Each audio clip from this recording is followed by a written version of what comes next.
Bonjour à toutes et à tous, et bienvenue dans Le français c'est facile avec Adrien. Test, test micro. 1, 2, 1, 2, test. Et oui, aujourd'hui, j'ai reçu le nouveau micro que j'avais acheté, que j'avais commandé il y a quelques jours. Avec les livraisons Amazon maintenant, c'est très très rapide. Je crois que j'ai commandé ce micro avant-hier, donc il y a 3 jours, peut-être avant-hier. En tout cas, c'est très rapide. C'est vraiment impressionnant.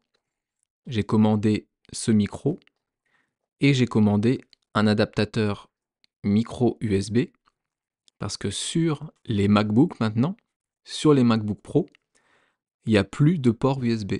C'est incroyable. Il n'y a plus de port USB.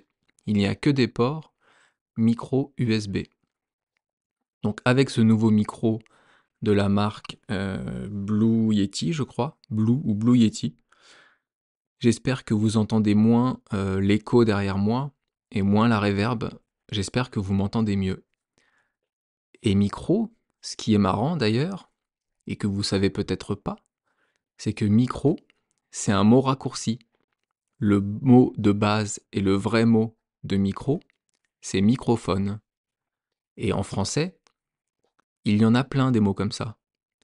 On a donc micro pour microphone, on a à l'école, dans les matières de l'école, par exemple, les maths, pour les mathématiques. La géo, pour la géographie. La philo, ça veut dire la philosophie. Mais il n'y a pas que les matières de l'école. Il y a aussi, par exemple, un dico. On dit un dico pour un dictionnaire. Donc si vous voulez dire dictionnaire, vous pouvez raccourcir en disant un dico. Un prof, c'est un professeur. Si vous dites j'ai rendez-vous à 15 heures avec mon prof de français, ça veut dire j'ai rendez-vous à 15 heures avec mon professeur de français. Un vélo, c'est la même chose. Et ça, je pense qu'il y a même certains Français qui ne le savent pas. Un vélo, c'est le raccourci de vélocipède. Et oui, c'est un mot compliqué, vélocipède. C'est pas un dinosaure, ça c'est le vélociraptor. Vélocipède, c'est un vélo. C'est un moyen à 2 roues qui est alimenté par les jambes, qui est alimenté par la force humaine. Aujourd'hui, il y a des vélos électriques, où on a une aide avec un petit moteur électrique, mais à la base, le vélo, c'est 2 roues, et on pédale, on appuie sur les pédales pour avancer. Ça, c'était le préambule et mon petit test micro 1, 2, 1, 2. Alors, aujourd'hui, l'expression du jour, c'est « qui vole un œuf, vole un bœuf ». Qui vole un œuf, vole un bœuf. œuf et bœuf, je ne sais pas si vous avez remarqué quand on les écrit, quand vous voyez écrit ça en français, mais le E de œuf est collé à O. Ça s'écrit O, E, U, F, mais le O et le E sont collés. Ils ne sont pas détachés. Un bœuf, ça s'écrit B, O, E, U, F, et les deux lettres, pardon, O et E, sont collées. Elles ne sont pas détachées. Et ces 2 lettres collées, ça forme une seule et même lettre. Ça s'appelle le E dans l'eau. C'est très simple, c'est le E qui se colle au O. Le E dans l'eau. Alors avant de voir l'expression du jour, avant d'en parler, on va voir et on va expliquer ce qu'est ce E dans l'eau. Le E dans l'eau, ça vient à l'origine de certains mots grecs et latins. Le grec et le latin, ce sont les langues qui sont les langues d'origine de la plupart des langues européennes. La plupart des langues européennes dérivent du grec et du latin, sont des modifications, sont des conséquences du grec et du latin, qui sont les 2 langues originelles par rapport à notre histoire européenne. Et donc, les 2 lettres collées E et O, comme je vous disais, ne forme plus qu'une seule lettre, le E dans l'eau. Et on trouve cette lettre, le E dans l'eau, dans plusieurs mots. Par exemple, dans l'expression, on a un œuf, un bœuf. On peut dire aussi le cœur humain, donc la machine, l'organe à l'intérieur du thorax qui bat, ça s'appelle un cœur. Et le cœur humain, dans le cœur, ça s'écrit C-O, E dans l'eau, U-R. On ne dit pas C-O-E-U-R. On dit C-O, E dans l'eau, U-R. On a aussi ce E dans l'eau dans le mot une œuvre. Une œuvre, c'est quelque chose qui est créé par l'homme. Par exemple, si vous allez au Louvre, vous irez voir, j'espère et je pense, la Joconde, qui est une œuvre de Léonard de Vinci. Ça a été créé, ça a été dessiné, peint d'ailleurs, par Léonard de Vinci. L'œuvre de Léonard de Vinci. L'homme de Vitruve, c'est pareil, c'est l'œuvre de Léonard de Vinci, etc., etc. Donc, ce E dans l'eau, on peut le prononcer de deux façons différentes. La première façon, c'est un E qui est ouvert, comme dans œuf, bœuf, cœur. Pour faire ce son E ouvert, on va ouvrir la bouche. œuf, bœuf. La bouche va être plus ouverte. Et l'autre prononciation, c'est le E, donc le son E fermé, comme dans un nœud, un vœu. Là, vous avez la bouche qui va s'arrondir quand vous allez prononcer. Un nœud. Vous fermez un peu la bouche et vous la faites arrondie. Vous arrondissez la bouche. Je vais vous faire la différence entre les deux. Un œuf, un nœud. Un bœuf, un vœu. Je sais pas si vous voyez la différence et si vous entendez. Pour les Français, c'est évident, mais je pense que pour les étrangers qui apprennent le français, ça doit être compliqué. Pardon. Donc je vous le refais. Un œuf, un nœud. œuf, c'est le E ouvert. Nœud, c'est le E fermé, avec la bouche arrondie. œuf et bœuf, au pluriel ou au singulier, ont les deux prononciations. Donc il faut bien s'entraîner, c'est compliqué. Par exemple, on dit un œuf, des œufs. Le premier œuf qui est au singulier, il est ouvert, un œuf. Quand c'est au pluriel, s'il y en a plusieurs, le E de œuf est fermé, des œufs. On arrondit la bouche, des œufs. Pareil, un bœuf, des bœufs. Un bœuf, des bœufs. Dans des bœufs, on ne prononce pas le F à la fin. Un œuf, des œufs. Un bœuf, des bœufs. J'espère que vous voyez la différence. Dites-moi, envoyez-moi un message si vous ne la comprenez pas. En tout cas, c'est E ouvert ou E fermé. œuf, E. Voilà. Donc l'expression, évidemment, on a commencé à la voir avec œuf et bœuf. Qui vole un œuf, vole un bœuf. C'est quoi la nature de ces mots? Qui, c'est un pronom, ici qui est un variable, et qui sert à désigner une personne. Peu importe quelle personne. Ça peut être vous, ça peut être moi, ça peut être tout le monde. On ne détermine pas qui est cette personne. Ensuite, vous avez le verbe voler, qui est conjugué à la troisième personne, et c'est un verbe du, attention, je vous laisse réfléchir, ça se finit par ER, donc c'est un verbe du premier groupe. Donc, comme je vous disais, conjugué à la troisième personne du singulier. Donc c'est il ou elle vole. Si on veut le faire à toutes les personnes, au présent de l'indicatif, ça fait je vole, tu voles, il vole, nous volons, vous volez, il vole. Au futur, ça fait je volerai, tu voleras, il volera, nous volerons, vous volerez, ils voleront. C'est important quand vous voyez des verbes et quand vous les lisez, de faire cet exercice de prononciation et de répétition des conjugaisons. Là, dans l'expression « qui vole un œuf, vole un bœuf », il y a 2 fois le verbe « vole ». Quand vous voyez cette expression ou ce mot, vous pouvez vous dire « Ok, dans ma tête, je vais essayer de le conjuguer au présent. Je vole, tu voles, il vole, etc. » Ou je vais essayer de le conjuguer au passé composé. J'ai volé, tu as volé, il a volé, nous avons volé, vous avez volé, ils ont volé. C'est important de faire ces répétitions, pour que ça rentre dans votre tête, pour que vous puissiez les retenir. Donc, ça, c'était la conjugaison. Voler, ça veut dire quoi? Ça veut dire prendre quelque chose à quelqu'un sans son autorisation. On va voler quelque chose.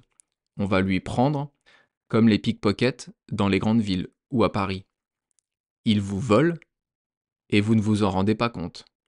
On peut vous voler votre téléphone, vous voler votre porte-monnaie, vous voler votre sac, et ainsi de suite. On parle alors, si c'est un homme, d'un voleur, et si c'est une femme, d'une voleuse. Donc, qui vole un œuf, vole un bœuf. Donc, qui vole 1. 1, ici, c'est pas le chiffre 1. C'est pas 1, 2, 3. C'est pas ça. Ça s'écrit pareil, mais c'est pas ça. Ici, c'est un article indéfini. On dit, si on parle d'un chien, c'est un chien. C'est un chien au hasard, ça pourrait être n'importe quel chien. Si on définit qui est ce chien, on dirait c'est le chien de cette personne. C'est le chien de Patrick, c'est le chien de Marc, c'est le chien de Xavier, etc. Donc si c'est un chien, on ne sait pas à qui est le chien. C'est indéfini, c'est un article indéfini. Si on sait à qui est le chien, c'est le chien de telle personne. Là, c'est un article défini. Et au féminin, un chien, le chien, une chienne, la chienne. Alors ensuite, on a le mot œuf. On l'a vu un peu au début. œuf, on a un E dans l'eau. Je vous répète, un E dans l'eau. Un œuf, c'est ce que pond la poule. C'est ce qui est avant le poussin. De l'œuf va sortir le poussin. Mais il n'y a pas que la poule qui pond des œufs. Il y a les oiseaux, les serpents. Un œuf, c'est ce qu'on mange le matin, ou le midi, ou le soir. Quelques recettes, des œufs au plat, des œufs brouillés, on a les œufs pardon, les œufs à la coque, très bon. D'ailleurs, petite astuce, pour faire des œufs à la coque, c'est 3 minutes de cuisson. Pour faire des œufs mollets, c'est 6 minutes de cuisson. Et pour faire des œufs durs, c'est 9 minutes de cuisson. 3, 6, 9. œuf coque, œuf mollet, œuf dur. Ça n'a aucun rapport avec la leçon, mais au moins vous saurez faire des œufs à la coque, des œufs mollets et des œufs durs. Et qu'est-ce qu'on a comme autre plat d'œufs? Des œufs meurettes. Les œufs meurettes, c'est des œufs qui sont cuits, qui sont pochés, donc dans l'eau bouillante, avec une sauce champignons, oignons, lardons, vin rouge. C'est excellent. Si vous allez en France, demandez ça dans un restaurant, et surtout en Bourgogne, parce que c'est un plat, les œufs meurettes, qui est originaire de Bourgogne. Vous voyez, on dit les œufs, pas les œufs. On dit les œufs meurettes. Donc revenons à nos moutons. Revenons à nos moutons, c'est une autre expression qu'on verra. Je l'ai noté. Ça veut dire revenons à ce dont on parlait. Donc qui vole un œuf, vole un bœuf. Vol, on l'a déjà vu, c'est le verbe voler. On prend quelque chose à quelqu'un. Et un, on l'a déjà vu, c'est un article indéfini. Il reste qu'un seul mot dans l'expression, c'est le mot bœuf. Le mot bœuf, c'est quoi un bœuf? Un bœuf, c'est un taureau qui a été castré. Castré, ça veut dire qu'on lui a enlevé les couilles, on lui a enlevé les testicules, on lui a enlevé, si vous voulez le dire plus scientifiquement, les gonades. On a enlevé la partie reproductrice de l'animal. Un bœuf, c'est un taureau castré. Castré, ça veut dire enlever les couilles. Les testicules, pardon. Euh, le poulet, c'est un coq castré. C'est la même chose. Le taureau, si vous ne savez pas ce que c'est l'animal qui va être dans la corrida. La corrida, je ne sais pas si vous connaissez non plus, mais c'est compliqué à expliquer. Bref, allez voir sur internet, taureau, bœuf. Le bœuf, c'est un taureau castré. Et la corrida, c'est un art ou plutôt une tradition d'Espagne et du sud-ouest de la France. Et du sud-est d'ailleurs aussi, je crois. Ou du sud plutôt.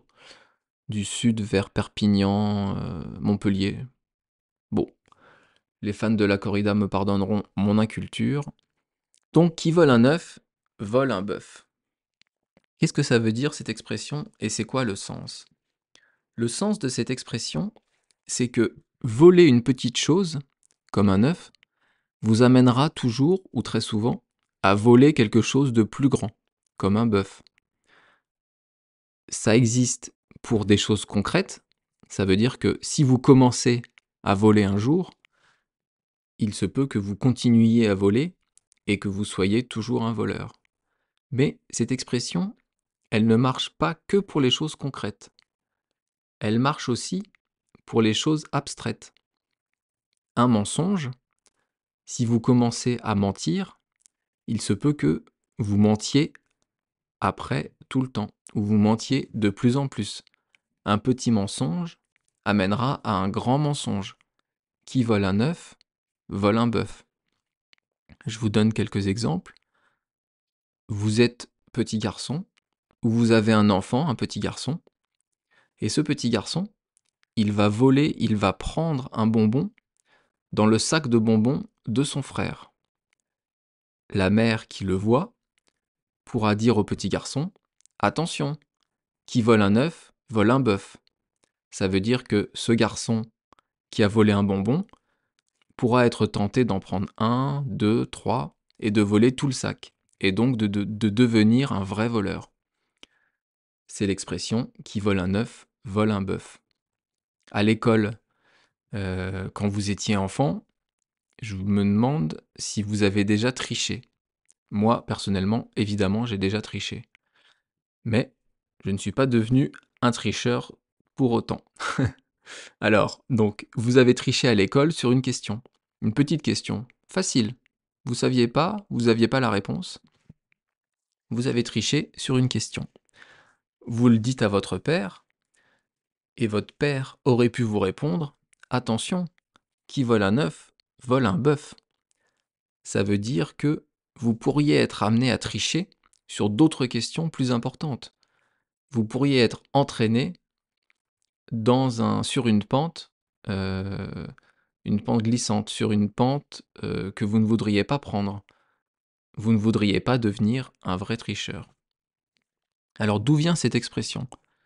Cette expression « qui vole un œuf, vole un bœuf », c'est une vieille expression française qui date du Moyen Âge. À cette époque, les lois étaient très strictes. Et le fait de voler une petite chose, même une toute petite, était puni sévèrement. Cette expression, c'était une mise en garde. Une manière de dire qu'un petit délit, un petit vol, peut amener à des crimes plus graves. C'est encore valable évidemment aujourd'hui. Comme on l'a dit, un petit vol amènera à des vols plus importants. Et cette expression, on l'attribue à Jean de Meung. C'est un poète français du XIIIe siècle qui l'aurait écrite dans son œuvre Le roman de la rose. Je ne l'ai pas lu. Pour être honnête, je n'avais jamais entendu parler de Jean de Meung avant de préparer le podcast et avant de regarder d'où venait l'expression. Si le cœur vous en dit, une autre expression à noter, si le cœur vous en dit, si vous avez envie, vous pouvez aller lire Le roman de la rose. C'est un poème du XIIIe siècle. Je vous donne juste 2 citations humoristiques avant de se quitter. La première, c'est une citation de Chaval qui dit « Qui vole un... Pardon, je rigole tout seul. Qui dit « Qui vole un bœuf est vachement musclé ». C'est une dérivation, c'est un changement de la première expression pour en faire quelque chose de rigolo. Qui vole un bœuf est vachement musclé. Je vous l'explique pas. Il y a ceux qui comprendront, ceux qui parlent assez bien français, et ceux qui ne comprendront pas, c'est pas grave. De comprendre l'humour d'une langue, les jeux de mots, le sens humoristique, c'est vraiment si vous arrivez à comprendre que vous avez bien compris la langue, vous avez bien saisi, vous êtes vraiment à un niveau avancé de la langue. Et une autre citation avant de se quitter, de Francis Blanche, que j'adore, qui est un humoriste que j'aime beaucoup, qui disait « Qui vole un œuf ferait mieux de voler un bœuf. Qui vole un œuf ferait mieux de voler un bœuf. » Je vous laisse là-dessus. Juste la traduction avant de partir. Je l'ai marqué, je l'ai écrite sur l'image du podcast. En anglais, c'est « Once a thief, always a thief ». Voilà, merci de m'avoir écouté. Ça a été un peu long aujourd'hui à cause de l'explication du « e » dans l'eau, mais c'est une lettre qui est assez courante et que vous verrez de temps en temps. Donc c'est bien que vous sachiez ce que ça veut dire. Évidemment, comme d'habitude, laissez-moi un message si vous avez des questions ou un commentaire sur Instagram ou pas sur Facebook, sur YouTube. Et je vous dis à bientôt. Merci beaucoup. Bye bye, hasta luego. Matane.